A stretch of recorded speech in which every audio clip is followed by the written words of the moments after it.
শ্রীকৃষ্ণ চৈতন্য প্রভু জীবে দয়া করি সপার্ষদস্য ধাম সহয়াবতরি। হরে কৃষ্ণ, ধন্যবাদ, প্রণাম। আমরা শ্রীকৃষ্ণ দাস কবিরাজ গোস্বামী কৃত শ্রী চৈতন্য চরিতামৃত আদি লীলায় আছি, দ্বিতীয় পরিচ্ছেদ চলছে। আজকে আমরা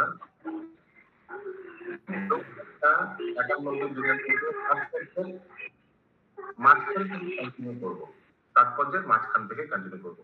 हाँ, सत्यनारायण तुम म्यूट कर दीजिए। धन्यवाद। इसीलिए बंगाली लैंग्वेज सीखना जरूरी है, नहीं तो ये ब्रह्मा जी का बंगाली श्लोक ये हिंदी में इंग्लिश में आएगा, क्या समझिएगा। We have to learn Bengali, otherwise ये चैतन्य चरितामृत को एप्रिशिएट नहीं कर पाइएगा, नहीं कर पाइएगा, नहीं कर पाइएगा। और इससे ऊपर कोई बुक है भी नहीं ब्रह्मांड में।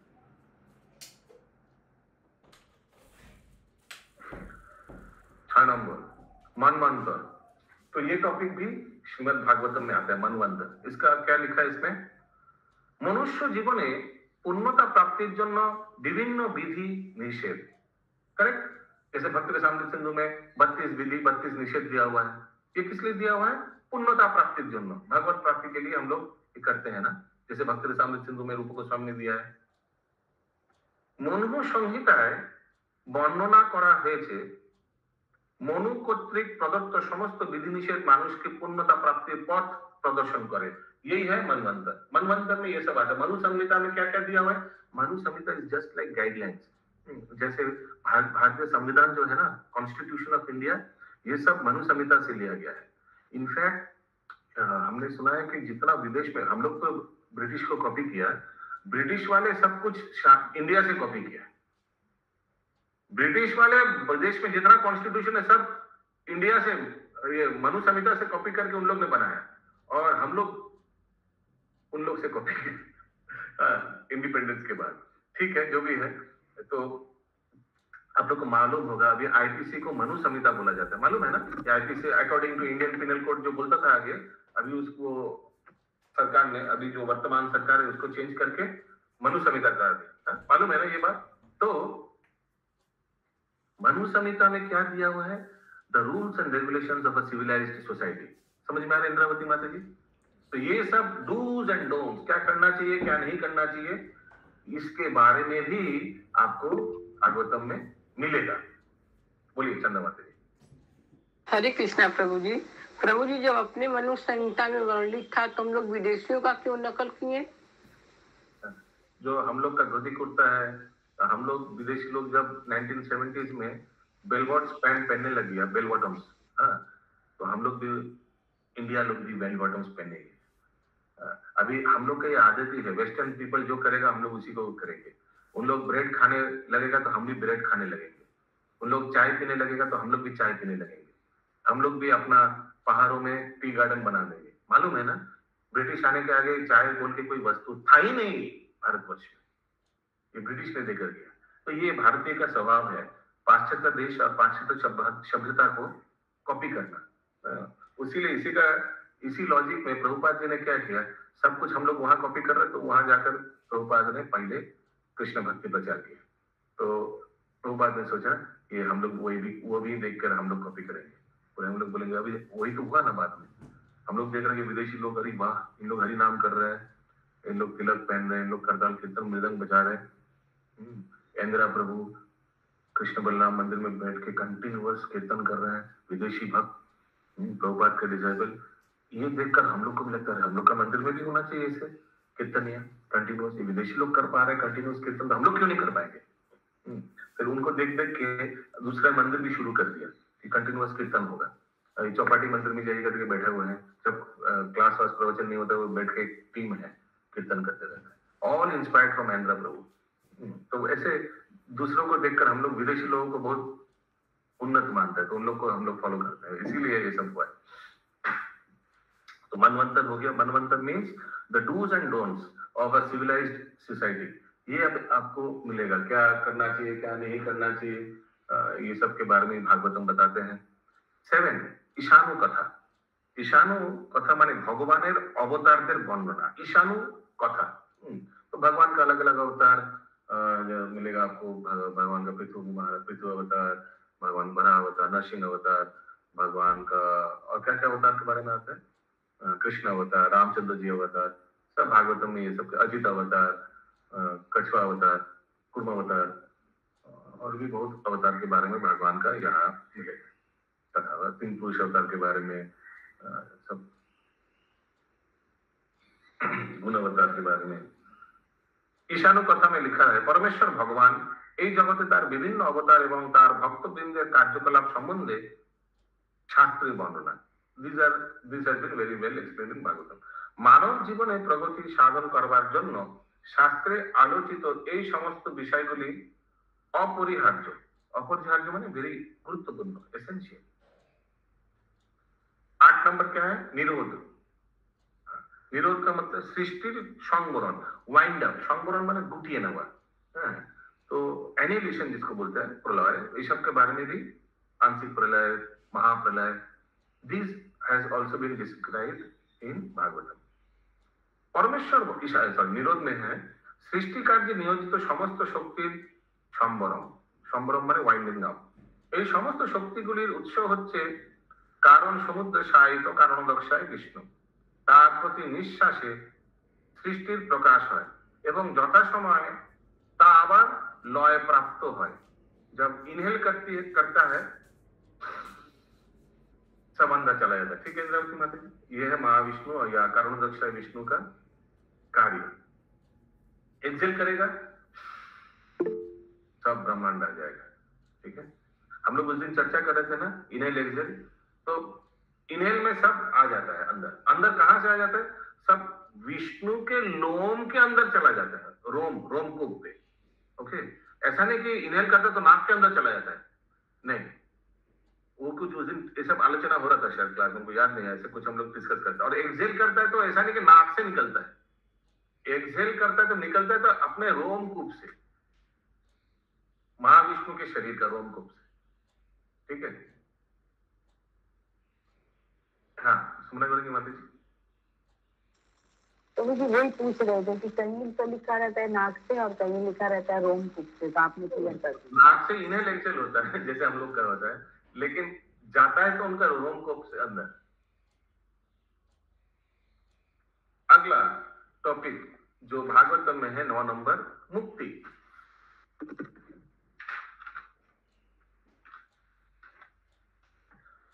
স্থূল ও সূক্ষ্ম आवरण रूप जड़देह मनेर बंधन থেকে बद्ध जीव मुक्ति। हाँ, वेरी नाइस।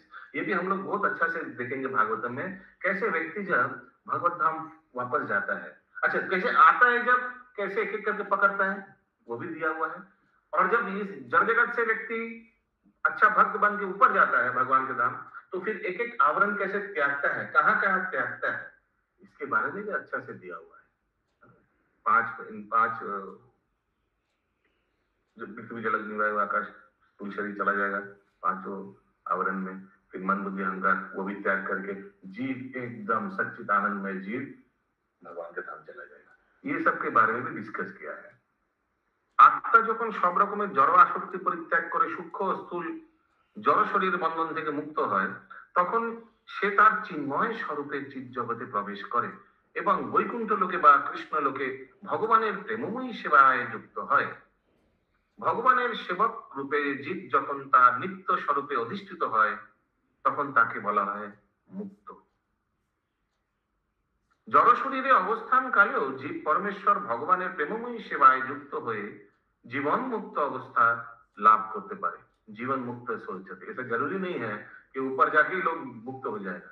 यहाँ भी बहुत शुद्ध भक्त लोग हैं जो बहुत सेवा कर रहे हैं और एकदम जड़ कलमश से मुक्त है।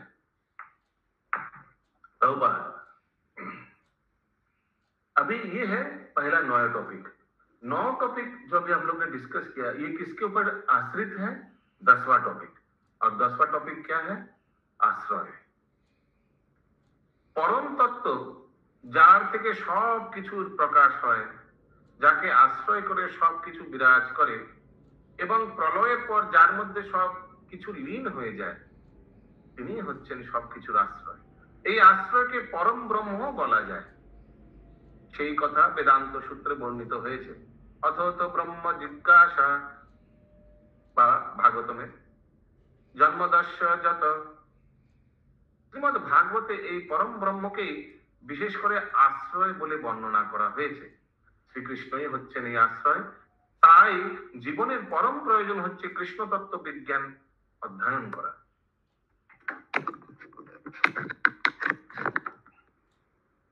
শ্রীমদ ভাগবতে শ্রীকৃষ্ণকে সমস্ত প্রকাশের আশ্রয় রূপে স্বীকার করা হয়েছে, কারণ পরমেশ্বর ভগবান শ্রীকৃষ্ণ হচ্ছেন সবকিছুর পরম উৎস এবং তিনি হচ্ছেন সবকিছুর পরম লক্ষ্য। এখানে দুইটি তত্ত্বের কথা বিশেষভাবে বিবেচনা করতে হবে। একটি হচ্ছে আশ্রয় তত্ত্ব এবং অপরটি आश्रित तत्व। ठीक है, वेरी इंपॉर्टेंट। दो चीज है, ध्यान से सुनिए, ध्यान से, बाद में सुनिएगा। आश्रय तत्व एंड आश्रित तत्व। तो 10 नंबर क्या है? आश्रय तत्व। और पहला नंबर 9 नंबर क्या है? पहला नोट हो आश्रित। आश्रित, हाँ, आश्रय पे आश्रित है सर। आश्रित आश्रय अधीने विराज करे। पहला 9 टॉपिक 10वां के ऊपर डिपेंड करता है, अधीने पराधीने ना 10 নম্বরের বিনা।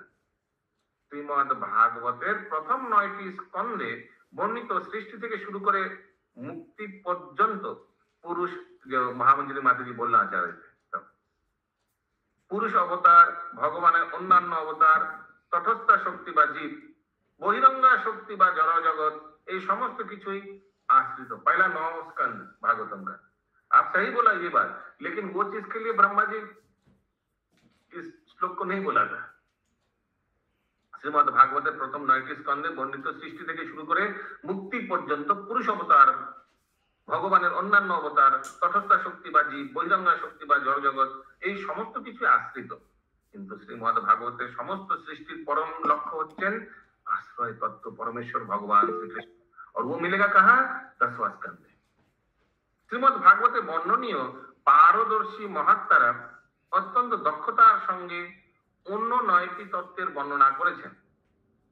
তারা কখনো সরাসরি ভাবে সেইগুলির বিস্তৃত ব্যাখ্যা করেছে, আবার কখনো বা গল্পচ্ছলে সেগুলি বর্ণনা করেছে।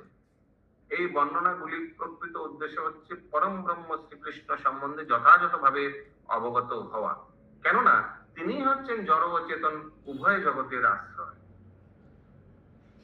মনে করেন কি মাতাজি?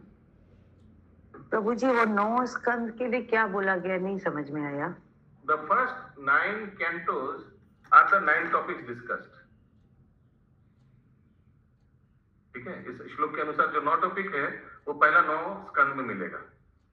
और 10 मतलब ये सर्ग विसर्ग जो है, मनवंतर, उति, एकदम नहीं, लेकिन ऐसा नहीं है कि पहला स्कंद पहला टॉपिक, सेकंड स्कंद सेकंड टॉपिक, ऐसा नहीं है, मिक्स्ड मिलेगा। लेकिन पहला 9 स्कंद ये 9 टॉपिक के ऊपर डिपेंड कर रहा है, पूरा सब 9 10वां स्कंद के ऊपर डिपेंड कर रहा है। और एक तरह से भी बोल सकते हैं 10वां स्कंद को जानने के लिए पहला 9 स्कंद जानना जरूरी है। उसीलिए प्रभुपाद भी कभी कभी बोलते हैं ना कि डायरेक्ट 10वां स्कंद में जंप नहीं करना चाहिए, जैसे बहुत कथाकार लोग जो भागवत सप्ताह कराते करता है ना इसे, और वो भी क्या करता है, डायरेक्ट 10वां स्कंद का पेट में जंप करता है। 10वां स्कंद का पेट पे क्या है? रासलीला। हाँ, जैसे सैंडविच होता है ना, सैंडविच का एकदम बीच में जो चीज है वो एकदम डायरेक्ट वही खाना चाहता है, तो इसी में बस बदाजम हो जाता है। अगला श्लोक 13 नंबर, फिर से ब्रह्मा जी, हाँ बोलिए बबीता माता जी कुछ बोल रहे हैं? 93 प्रभु, 13 नहीं होगा। ओ सॉरी थैंक यू। 93 मैं देख रहा था कौन कौन जगह हुआ।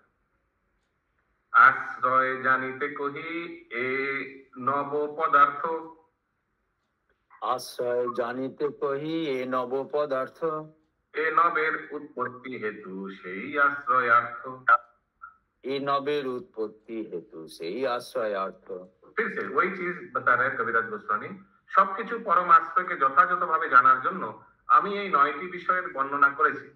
এই 9টি বিষয়ের উৎপত্তির কারণকে তাদের আশ্রয় বলে অভিহিত করা হয়েছে। तो इसलिए 10वां स्कंद जानने के लिए, जैसे मैं बता रहा था, पहला 9 स्कंद जानना बहुत जरूरी है। वैसे ही 10वां टॉपिक जानने के लिए, 10 नंबर टॉपिक जानने के लिए पहला 9वां टॉपिक जानना जरूरी है। 94 नंबर श्लोक।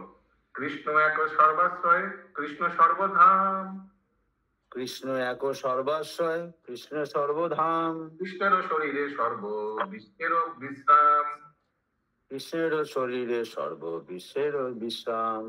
পরমেশ্বর ভগবান শ্রীকৃষ্ণ হচ্ছেন সবকিছুর আশ্রয় পরম ধাম। সমগ্র বিশ্ব ব্রह्मांड তার শরীরে বিশ্রাম করে। ठीक है, ये कौन किसको बोल रहे हैं? अभी भी ब्रह्मा जी कृष्ण को, भगवान श्री कृष्ण को बोल रहे हैं। ठीक है, 95 नंबर श्लोक।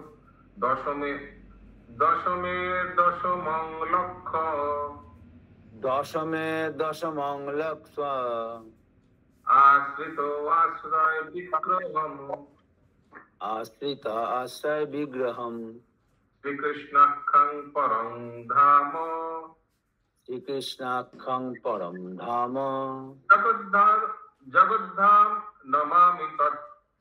জগদ্ধাম নমামি তৎ। ये कौन किसको बोल रहे हरे हैं? कृष्णा प्रभु जी। प्रभु जी, ब्रह्मा जी स्तुति कर रहे हैं क्या भगवान की? हाँ, अभी भी चल रहा है, स्तुति नहीं कर रहे हैं, भगवान का पॉइंट को गलत बोल रहे हैं।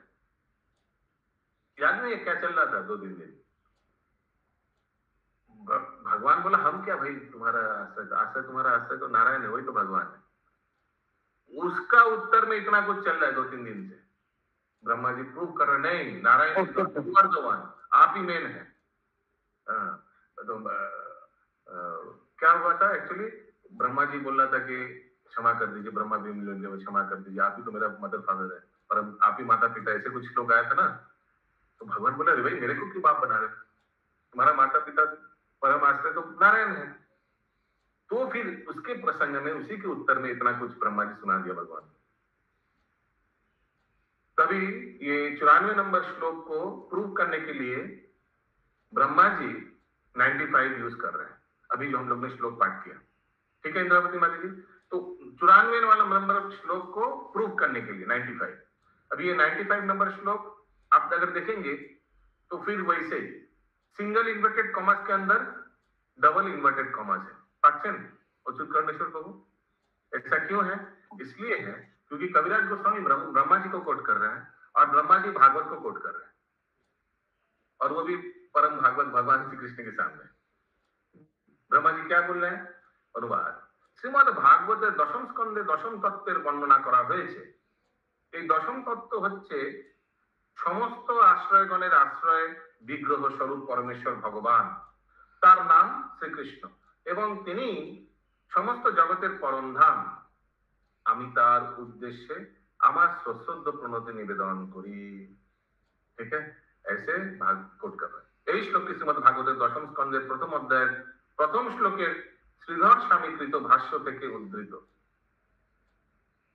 ओ सॉरी मेरा गलती हो गया, ये भागवत का श्लोक नहीं है, ये भागवतम का जो टीका लिखा है ना श्रीधर स्वामी,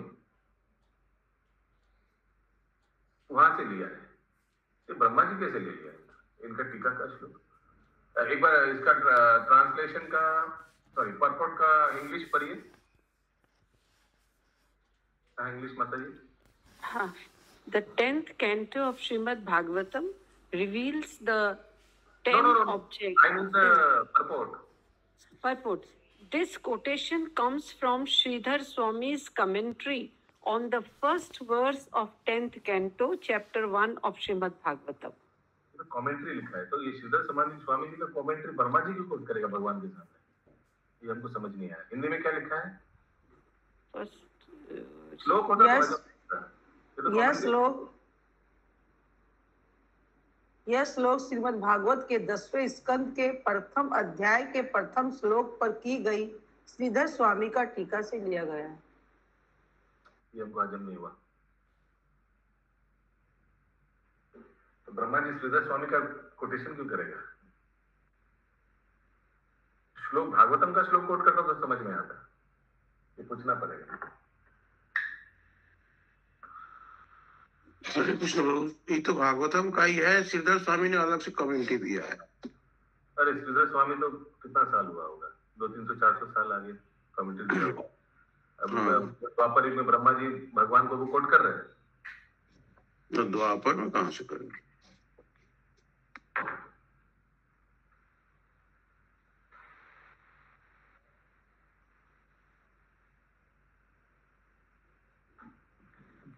ओके, अभी भेज देते हैं, नहीं तो बाद में पेंडिंग रह जाएगा। क्या नाम है? स्वरूप दामोदर स्वरूप।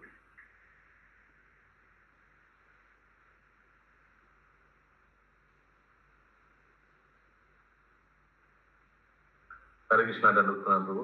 प्रभु चैतन्य चरितामृते आदि लीला द्वितीय अध्याय श्लोक संख्या 95 যে শ্লোকটি দেওয়া আছে, তো তাৎপর্য লেখা আছে এই শ্লোকটি শ্রীমদ্ ভাগবতের দশম স্কন্ধের প্রথম অধ্যায়ের প্রথম শ্লোকের শ্রীধর স্বামীকৃত ভাষ্য থেকে উদ্ভূত। মানে শ্রীধর স্বামীর ভাষ্যে এই শ্লোকটি দেওয়া আছে। তার মানে, তো আমার প্রশ্ন হচ্ছে যে ব্রহ্মাজি কি করে এটা কোট করছেন? ব্রহ্মাজি শ্রীধর স্বামীর টিকা থেকে শ্লোক কোট করছেন। শ্রীধর স্বামী তো 200 বছর পুরনো ব্যক্তি, আর ব্রহ্মাজি তো এটা অনেক আগে কোট করছেন।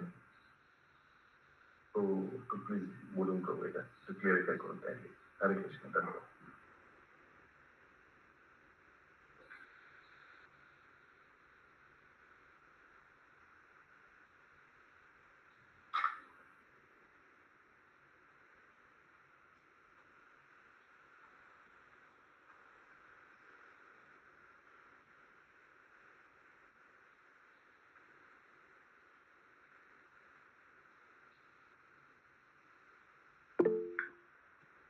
हाँ बोलिए। प्रभु जी, यहाँ जो दिया है कि श्रीधर स्वामी के टीका से लिया गया है, तो ये तो श्लोक तो पहले से ही था ना? हाँ, ये श्लोक टीका में जो श्लोक टीका नहीं, हाँ वो टीका में जो श्लोक बोल रहे हैं कि श्लोक लिया गया है, तो ये तो पहले से ही था। श्रीमद् भागवत के प्रथम अध्याय में तो था ही पहले से।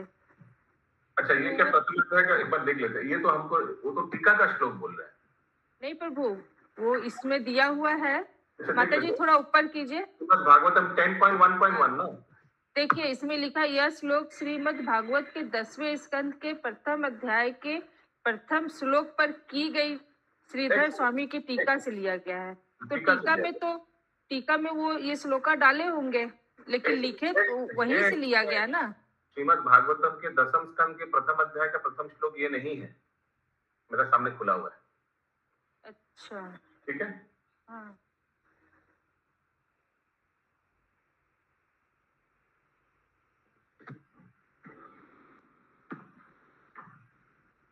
छियानबे नंबर श्लोक।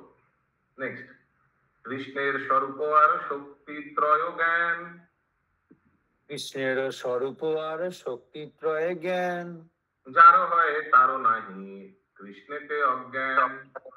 যার হয় তার নাহি কৃষ্ণেতে অজ্ঞান। যিনি শ্রীকৃষ্ণের স্বরূপ এবং তার তিনটি বিষয়ে বিভিন্ন শক্তি সম্বন্ধে অবগত, তিনি কখনোই তার সম্বন্ধে অজ্ঞান থাকতে পারে না।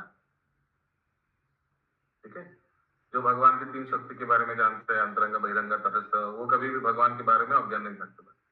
শ্রীল জীব গোস্বামী ভক্তি সন্দর্ভে 16 নম্বরে উল্লেখ করেছেন যে মানব মনের জল্পনা কল্পনার ঊর্ধ্বে স্বাভাবিকভাবে ক্রিয়াশীল তার শক্তির মাধ্যমে সেই পরম তত্ত্ব নিত্যকাল ধরে যুগপৎ 4টি অপ্রাকৃত সত্তায় বিরাজ করেন।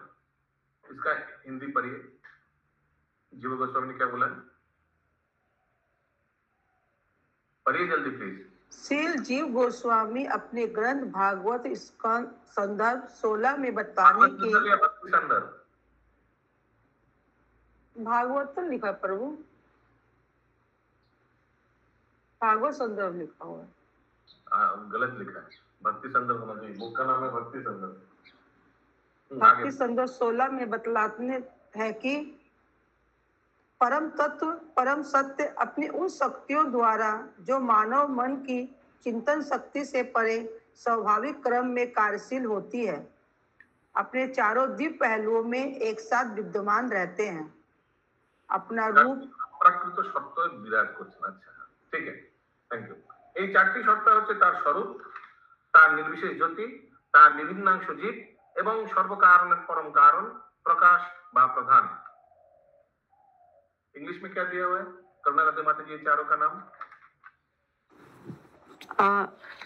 चारों का नाम है his four transcendental features: his personality, his impersonal effulgence, particles of his potency, the living beings, and the principal cause of all causes. Okay, ঠিক আছে। সেই পরম তত্ত্বকে সূর্যের সঙ্গে তুলনা করা যায়। সূর্য চারটি বিভিন্ন রূপে প্রকাশিত হয়। এই চারটি প্রকাশ হচ্ছে সূর্যের অধিষ্ঠাত্রী দেবতা সূর্যদেব, সূর্যমণ্ডলের অন্তরস্থ তেজ, সূর্যমণ্ডল থেকে বিচ্ছুরিত রশ্মি এবং অন্যান্য বস্তুতে प्रतिफलित सूर्य रश्मि प्रतिबिंब। ठीक है, एक चीज इधर ऐड किया गया है। हम लोग को तो तीन मालूम था ना, ब्रह्मन, परमात्मा और भगवान, करेक्ट? यहाँ जीव को भी ऐड किया गया क्योंकि जीव के हृदय में भी भगवान परमात्मा रूप में विराज कर, और कुछ नहीं। बोले विनीता माता जी। वो ये माता जी थोड़ा नीचे कीजिए। परम तत्व परम सत्य अपनी उन शक्तियों द्वारा जो मानव मन की चिंतन शक्ति से परे स्वाभाविक कर्म में कार्यशील होती है।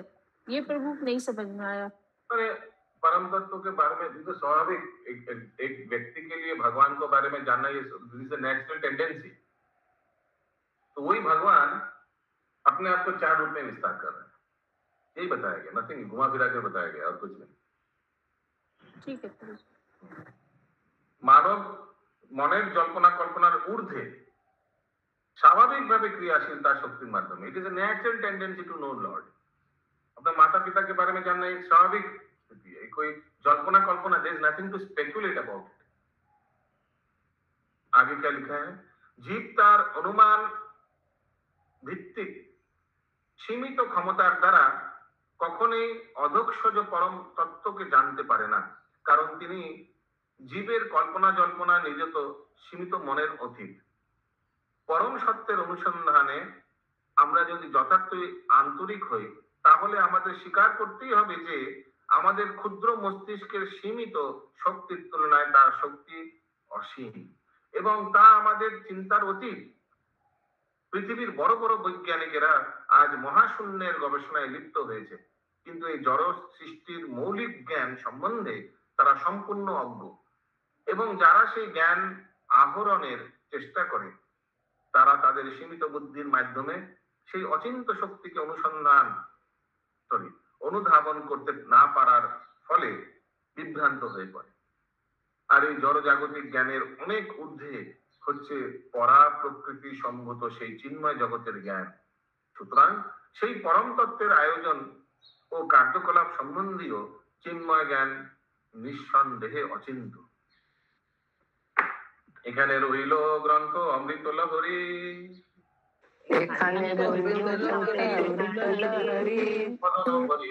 সবে বল হরি হরি,